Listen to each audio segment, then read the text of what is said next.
ಲಂಚ ಪಡಿಬೇಕಾದ್ರೆ ಭ್ರಷ್ಟ ತಾಲೂಕು ಪಂಚಾಯಿತಿ ಇಒ ಲೋಕಾಯುಕ್ತ ಖೆಡ್ಡಾಗೆ ಬಿದ್ದಿದ್ದಾರೆ. ಚಿಕ್ಕಬಳ್ಳಾಪುರ ಜಿಲ್ಲೆ ಶಿಡ್ಲಘಟ್ಟ ತಾಲೂಕು ಪಂಚಾಯಿತಿ ಇಒ ಮುನಿರಾಜು ಲೋಕಾಯುಕ್ತ ಬಲೆಗೆ ಬಿದ್ದ ಭ್ರಷ್ಟ ಅಧಿಕಾರಿ.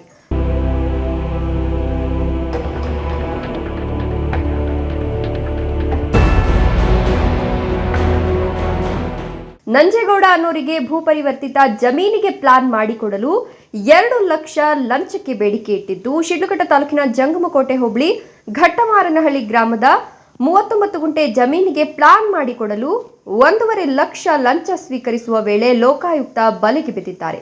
ಚಿಕ್ಕಬಳ್ಳಾಪುರ ಲೋಕಾಯುಕ್ತ ಅಧಿಕಾರಿ ಮೋಹನ್ ನೇತೃತ್ವದಲ್ಲಿ ಈ ಒಂದು ದಾಳಿಯನ್ನು ನಡೆಸಲಾಗಿದೆ.